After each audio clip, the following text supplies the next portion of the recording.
Martin, welcome to Millionaire University. So happy to be chatting with you today. And I know our listeners are going to find so much value in what you have to share with us. So thanks for being on the show. Thank you for the invite. I'm excited to be Amazing. here. Kate, give us a little background into yourself as an entrepreneur, and maybe even specifically as a digital entrepreneur. I know like so many of us are still newborn babies in this stage. Things have changed so rapidly. We've come into a space and really had to create it, define it. So what's been your coming of age story in business and specifically online business? Sure. So I have been designing website for about 15 years now. It's a lot of time. So I've been pivoting between different niches here and there, work with SaaS company. I also work for some agencies in the US in the past. And right now I'm focused on helping creators, founders to sell more through their sales pages and websites. So I help them to craft a compelling copy, a great design, and go with their offer, whatever they are selling. So it might be a course, a program, you're promoting a community, a new product. So I help them to create a great landing page that help them to basically sell and make money because all founders want to make money. So that's what I'm focusing on right now. Along with that, I end up helping them with, sometimes we start with a sales page or landing page, and then we end up working on the whole website and brand. But yeah, my specialty is sales page conversions and beautiful pages, Cool. really. All right, well, let's give kind of a crash course in this and break this down for our listeners who may not know really the difference when they hear landing page, sales page, website. Just kind of give us a differentiation so we know what we're talking about. Of course. So I like to make this comparison, this analogy where when you enter to a home, we have different rooms. So the home, you have the living room, the bathroom, the bedroom, the different rooms that have different purposes, right? So I compare that to be a website where you have all your stuff there, right? You have all your services about you, everything about your company and your offers. The sales page and landing pages are different because we are focusing on just one goal, all right? So whether it is you're selling, as I said before, like a program, a community, or a product, we are focusing on that goal, right? The main goal is to get them to buy your product, to get them to subscribe to your newsletter or to join your community. So that's the main difference, right? So we can compare like the website is the home where you have all the rooms and the landing page will be the specific room we are talking about. So if you have a specific offer, we can compare that to just your living room. So that's the analogy I always do, to compare Yeah, websites with landing pages I and love it. pages. That's really helpful. I think we all learn really well from analogies. I know I do for sure. Yeah, So thanks for breaking that down because I know that like depending on where our listeners are at in their business, they're kind of using those things synonymously where they think they need to have a whole website or they hear people say, okay, I need to get a website so I can sell my course, my offer. And I've actually talked to a lot of entrepreneurs who that holds them back. They're like, I have to have a website. I have to finish my site. So many conversations where people say that. And so I think it would be really helpful even also to break down the fact that you even said this, it a lot of times will start with one page and then eventually it'll turn into the whole website. So to be able to sell effectively a course, a product, a community, you don't need to have a fully functional website with all the rooms finished, right? exactly. You don't need a website when you're starting out. It's much better to focus on one offer because it's just easier. You get the founders or whatever you are offering, whatever your business is about, you're going to create content around that. You're going to create and grow an audience. And then you want to, link people to your offer, ideally. And so we don't need a website, a whole website with all the details. We just want, send people to something that is more focused. So that's where the landing page or sales page gets in, right? Where we place that. So as you said, we don't need a full website to start an offer. I will say the first thing that you need to do is create an audience, and then once you have a more established content and you have also like validate your offer, you can then send them to the landing page where you explain more about it. You share all the details about your offer, and ideally you get them to buy it, to join, or whatever the call to action is really. Okay, cool. And I want to go back into that a little bit later, but let's really just go into the nitty-gritty of a really high converting landing page or sales page, because this is your specialty. What do we need to keep in mind in terms of balancing the amount of copy, the images, like how beautiful does this thing need to be? Because I've heard both sides, right? Where it's like, it doesn't need to be that complicated. Send them to a Google Doc if you have to. Anything to get the information. I'm not inclined. I mean, yes, that sometimes works, but I think maybe if it's like they're super warm. So what do we need to break down in terms of what needs to be on this landing page? That's a great question. So yeah, there's always a debate between, what is most important if you want to focus on visuals, great designs. I would say that the most important things on a landing page are two things: the structure and the copy. If you get those right, you have, 70% of the job done, because a great structure will walk them through your offer, your main claim. Then you go through the problem, you touch in their emotions, and start to build from there until to present your solution and give all the details about it, including the pricing or the details about how you get or you join into the offer, whatever it is, right? Because it might be something that you're selling, or might be a community that you are promoting for people to join. So then you might have a application process, for instance. And so going back to your question, I think the most important is the structure and the copy. And if you're starting out, you don't have the design skills, or you don't have the budget to invest on a designer, don't overcomplicate it. Select one font that looks good. You can go with two different weights. Use regular and bold to highlight some key parts of your copy, and just make sure it is clean, it is easy to go through, and that's it. If you get your structure and copyright, you have 70% of the job done. Then you can get fancy in the future. If it works, you make money, you invest on a design, or learn to do it yourself. But for sure, I would say the copy and structure is key for any landing Where do page. you usually start? Do you start with copy? Like if I'm writing a sales page, should I start with that, or should I start with building the structure and then fitting the copy into it? The very first step will be to gather all the information you need, right? So you get to know your audience very well. That's one thing. You want to make sure that your offer is clear. So there are usually I send to my clients a questionnaire that will help to get all the information together. That's it works as a guide, as a discovery session, for us to get all the information. And then once you have all this information, you can start working on the structure and then on the copy, right? Okay, so what key information? I know you said like you want to know your audience. What other things? Because I've been in the era where sales pages are so long, they just keep going and going and going. Is that still kind of where we're at? The longer you keep them on, the better? Or like how much information and what are all the pieces? What are the components to a high converting sales page? Sure. You want to know your audience very well, right? So you want to speak their language. So I would say that the knowing your audience, what they do, what their problem is, where they are spending their time, is very important for you to then craft the copy.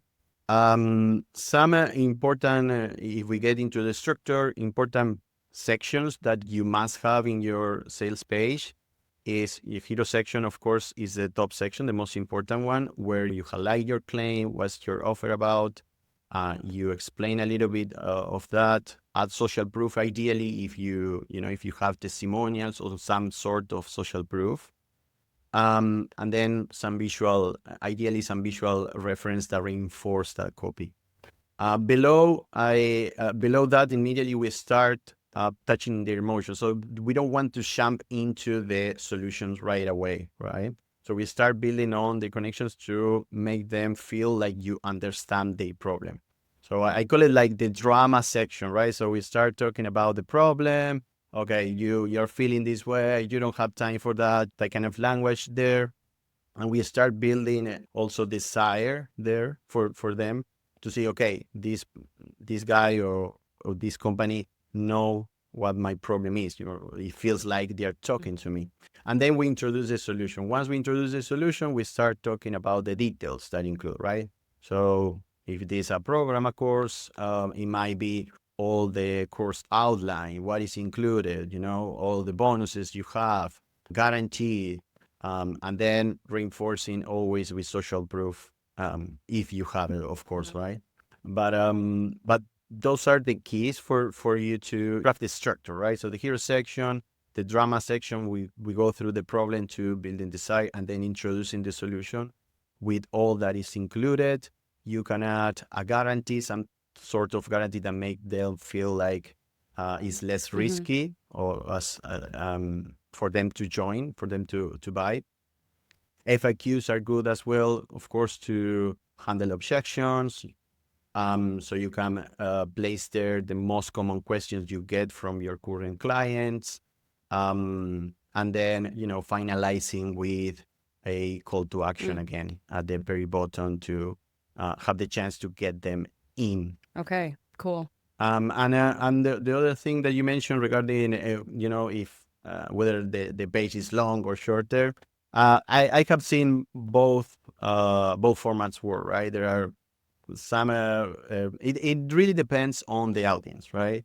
So if you're talking to a warm audience, you might don't need to go on a very long landing page because you don't need, so much to convince them. But if you're talking to a cold audience, you might, need to build out more, to add more details, and to build out to make them trust you, basically. Is putting video on there a smart idea? Does it make the load time slower? Like, does that help or hurt in most cases to have, whether it's video testimonial or like a video of you kind of selling and speaking everything that's on the sales page? Is that still kind of something people are doing? Does that seem to work really well, or just depending on the offer? Yeah, videos are great. The only thing I would say is don't over rely on people watching your video. So also plan to, for people that won't watch your video, right? Especially if it is a video intro. And the same actually happened. The same actually happened with the testimonials, because video testimonials are great, but don't over rely on people actually watching the videos. You can add a short text next to the video to highlight the most valuable part of the whole testimonial, right? So people will still get the value from that past client, from that video testimonial, even if they don't watch it, the video testimonial. Okay, good to know. Another question I have when you said like you're listing out what's in the offer, I've always wondered this, like what is the best strategy with that? Listing literally what is the title of the module, or more like listing what the transformation is from that piece of the program or the offer? Like, does one work better than the other? Because sometimes people just want to see how much content is in this, and other times they just want to know what's the purpose of this content. I would say always focus on benefits, right? So don't only list out the future, right? So for instance, let's say we are talking about a community, right? So you get access to a one-on-one coach. Okay, but what's the benefit of it, right? If you have access directly to coaching, well, okay, you will, I don't know, you will grow 10x faster. We try to convert the future into a benefit, so it touch, deeper in the emotion on the need there, right? We want to list both things, right? The benefit, and the future, focusing always on the benefit. And even when you say like, yeah, it does. When you're talking about wanting to know your audience, like wanting to know what they're saying and everything, that's when you're on a sales page and you're like, oh my gosh, it feels like they're in my head. Or I literally was just saying that yesterday to someone. Are there like effective ways that you've helped your clients to mine that data? Like, where are they looking for what their people are saying, and how are they nailing it so well? Like, any tips or tricks to gather that and really find the places where they can see the actual words their people are using? Or even if it's AI, if that's a piece that people are using, like, what are your recommendations on that so you can really nail the copy too? Sure. So the first thing is if you have testimonials are great, right? So you want to review all your testimonials from past clients and see what they are saying, how they are saying it. If you don't have testimonials, you can go online, right? You can go to Facebook groups, to Reddit, to Twitter, whatever works, or whatever your potential audience is or potential client is. So you want to review those comments, see what they are saying, see what they are struggling with. And so you also want to pay attention to the specific words they are using, right? So they feel like you're talking to them because they are thinking about the same, they are saying the same thing. Okay, that's good advice. Because I know sometimes that can hold people back if they don't already have a huge active community and they want to build that. And so I know that that can be really challenging if you're not really sure. Well, because when you're in that expert role and you've created the solution, sometimes it's hard to know how do you convey the problem or how do you convey, like, what are the symptoms they're experiencing that I can really connect with them so that when they read this, they feel activated, they feel like they want to buy, they feel like they've finally found the solution to the problem that they've been having. So, yeah, that's helpful because sometimes you have Yeah, to go out and exactly. find it and it's not just right there in front of you. Yeah. We had to use internet, right? It's a great tool. We can go to groups, whenever your audience is hanging out, Yeah. really. So if you have some of that information and you're able to collect what the questions are, what the concerns are, and all of that, and kind of just compile that maybe into a document. Going back to even that part of what I mentioned of with AI, like, do you feel like that's an effective way to write copy without it taking you forever and ever?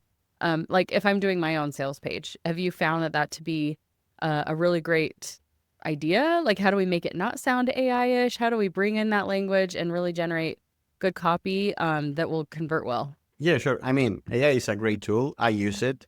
I use it to speed up the process. I use it to help me think.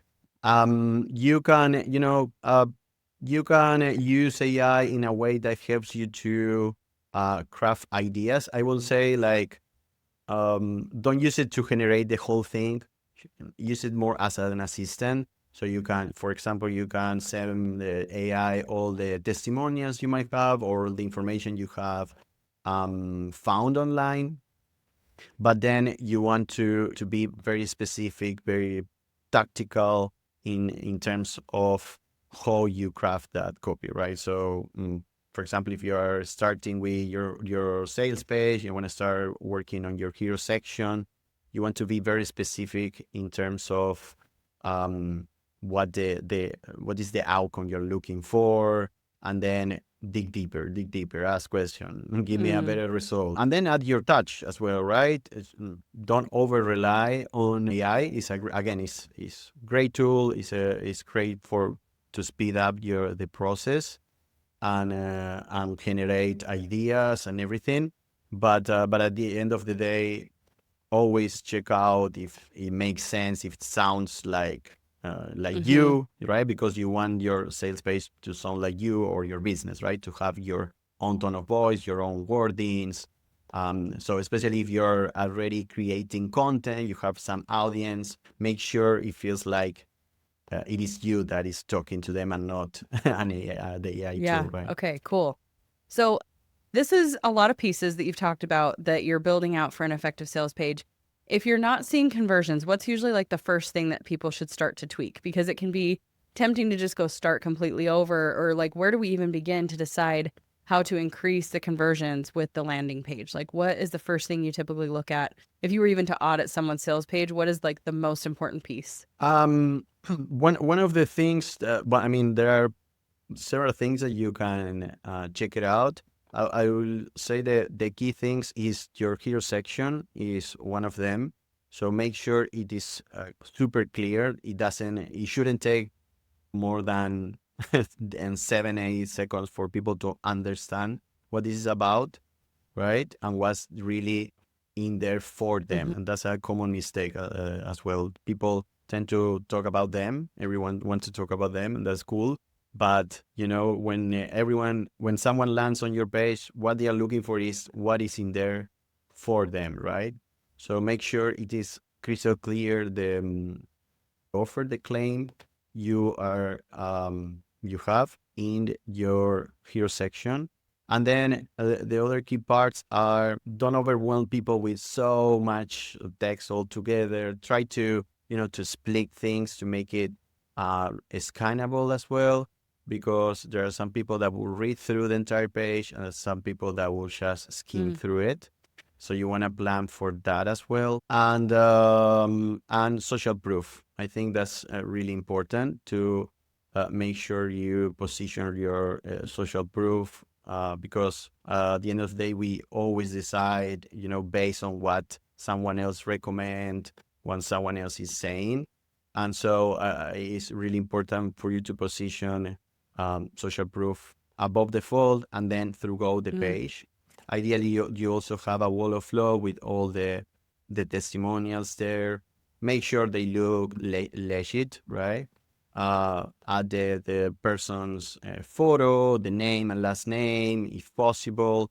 That's really key, so it doesn't look like a fake testimonial, because that will Do the opposite. that's not a good. Yeah, that's totally the opposite. You will lose off the trust from people. Okay, so for people who haven't done this before, I like to break things down as basically as we can, because you mentioned the hero section and then above the fold. And I just want to make sure they understand what those definitions mean. So just kind of give us an explanation of that. Sure. So the hero section is really the top section, the first section you see on any website and landing page.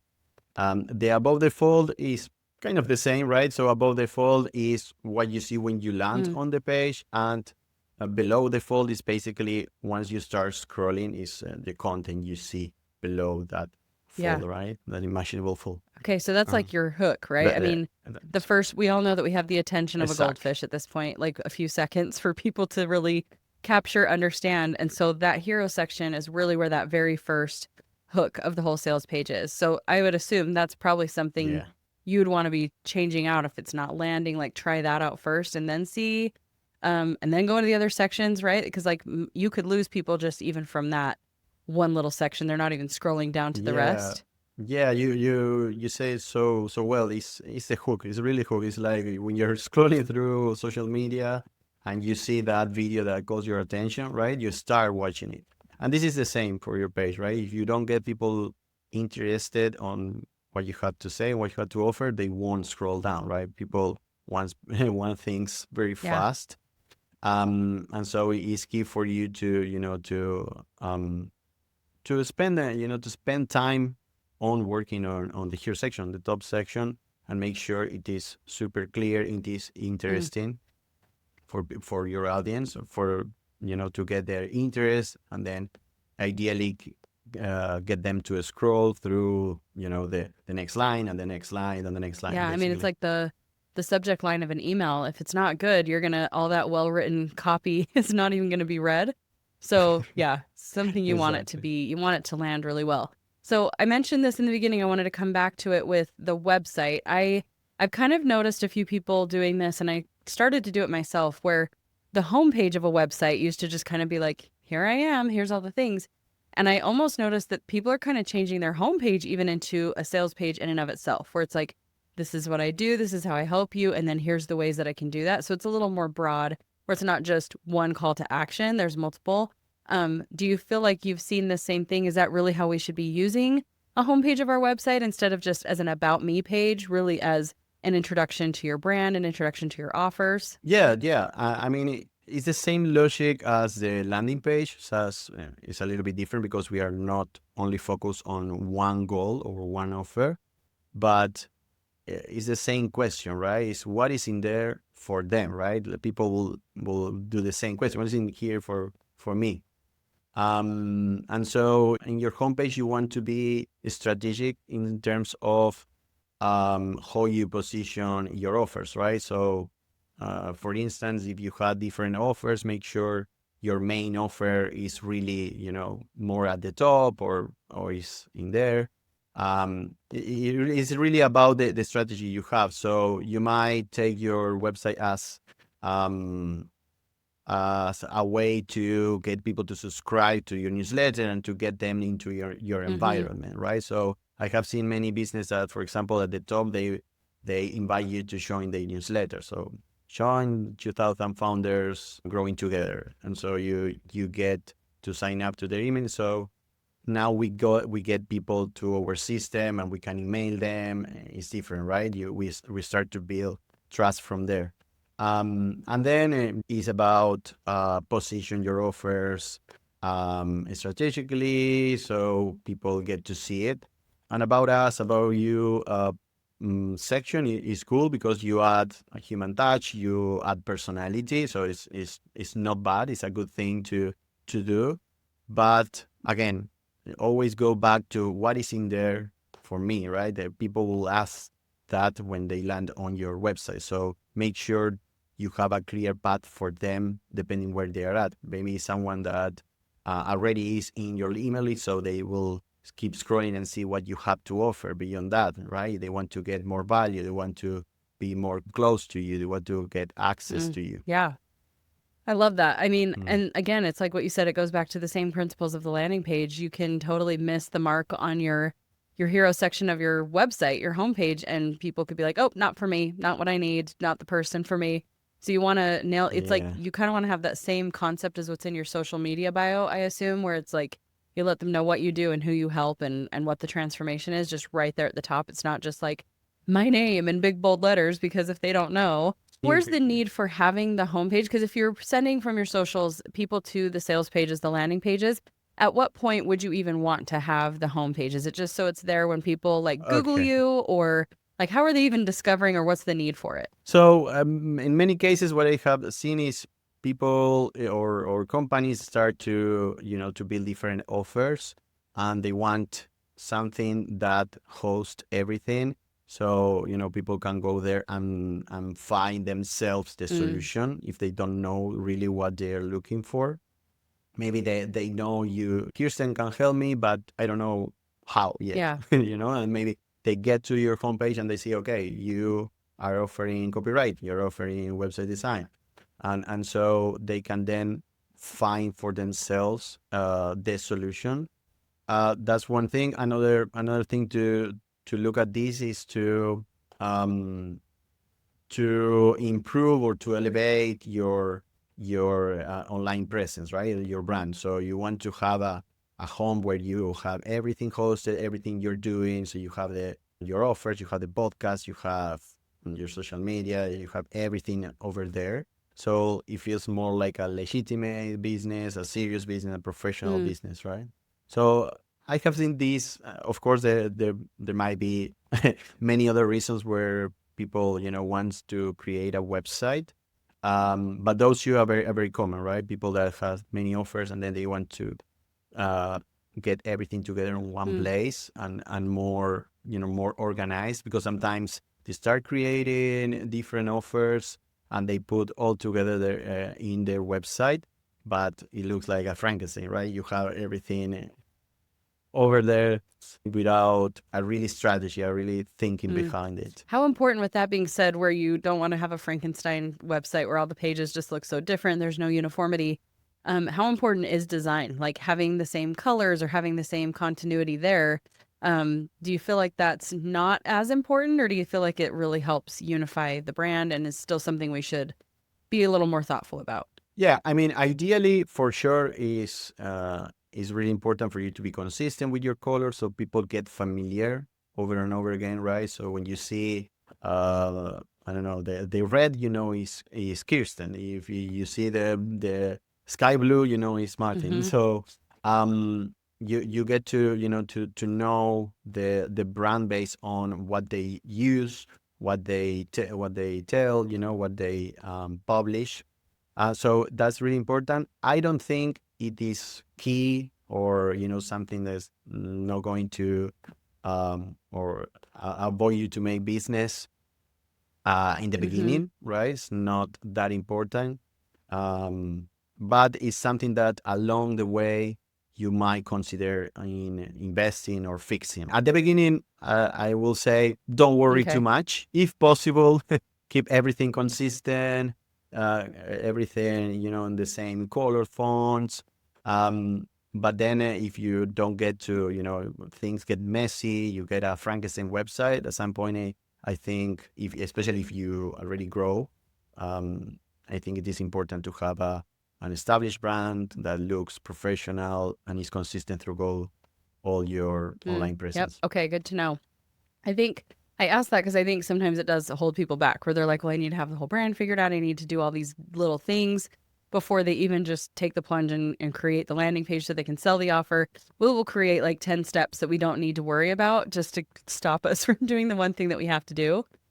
So yeah, it's good to know like what really matters and what totally doesn't. And it sounds like from our conversation, big concern is making sure you really nail the messaging before you even get into the copy, which then will help you in the formatting, the design, and making sure that that landing page is actually going to do its job for you.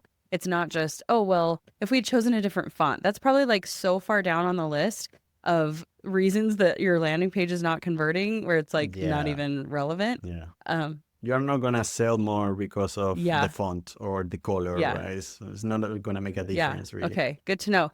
What emerging trends in sales pages that are you seeing that people should be aware of? Like anything kind of different or shifting? Because I know that this has been around for a while, but I'm just curious if you're seeing, because we have AI, because people are just like our attention spans are Mm. waning, are you seeing anything different that is starting to emerge? One thing I have noticed is that could differentiate you from everything else out there is to be as authentic as you can, right? As unique. So with the this boom of AI Mm, everywhere, people now tend to see everything as AI, right? You make a I don't know a dash line between the copy, and they think, okay, you wrote it with AI. yeah. It is not human anymore. So that's something that people is uh, trying not to do in the copy, trying not uh, to look like AI, even though at the end of the day, everyone uses it, so it is there.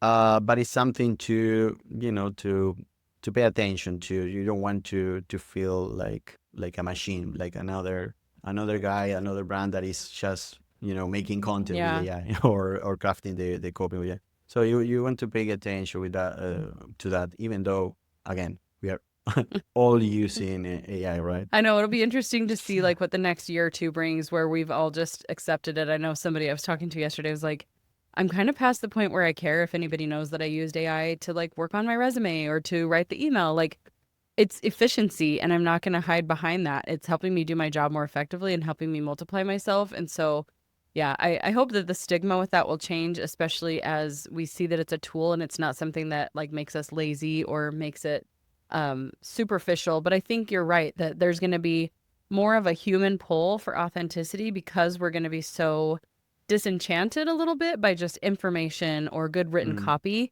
I don't know about you, but my chat GPT like makes me laugh all the time. The jokes it's starting to crack, the way it's matching my tone is like next level. And so I'm thinking, man, humans are gonna have to step it up a little bit and we're gonna become so easily or not so easy to impress that I think the more human we can be, Hmm. the more people will actually gravitate to that without even really knowing why. So yeah. Yeah. It's crazy, right? Because at some point we won't realize if Yeah. this I AI or know. not. We still can Yep. tell Yep. sometimes, but I think you know at some point we won't get the Yep. I difference agree. I right agree. away. It's Anything crazy. else that we need to know when we're crafting these landing pages, sales pages that are going to help us have higher conversions that we haven't covered? Again, I want to reinforce the message of on focusing on structure and copy, and don't get fancy on design, especially at the beginning. Don't worry too much if you don't have design skills. Make sure the copy is as clear as possible, as scannable as possible. And by scannable, I mean use headlines, different font sizes to highlight key parts that you want people to Mm-hmm. read, and don't over rely on people reading through it, and always use some sort of social Okay. proof. If you don't have testimonials, work for free for a few friends and generate those testimonials. Work your way around to have some social proof, because it is key, right? Yeah. And so yeah, that's my I two love it. cents for your success Thank you pages. so much for breaking that down for us. I know that this is a huge benefit to those who are selling anything digital, and just there will always be a need for some kind of a sales page. We're humans, we need a process. Where can people connect with you Yeah. off the podcast if they want to learn more? Sure. So you can find me on Twitter, X, on the Martin Cris, or you can find me on my own website, martincris.com. I also have a free course for those that are about to launch a new offer. It is, you can find it on martincris.com/course. It is a free email course. It focuses on the structure and the copy. Awesome. So if you if you're planning to craft your landing page, I think this will be very helpful for Amazing. you. Thank you again so much for teaching us, sharing all of your insight and your expertise. It's been great to learn from you. I appreciate it. A pleasure. Thank you so much.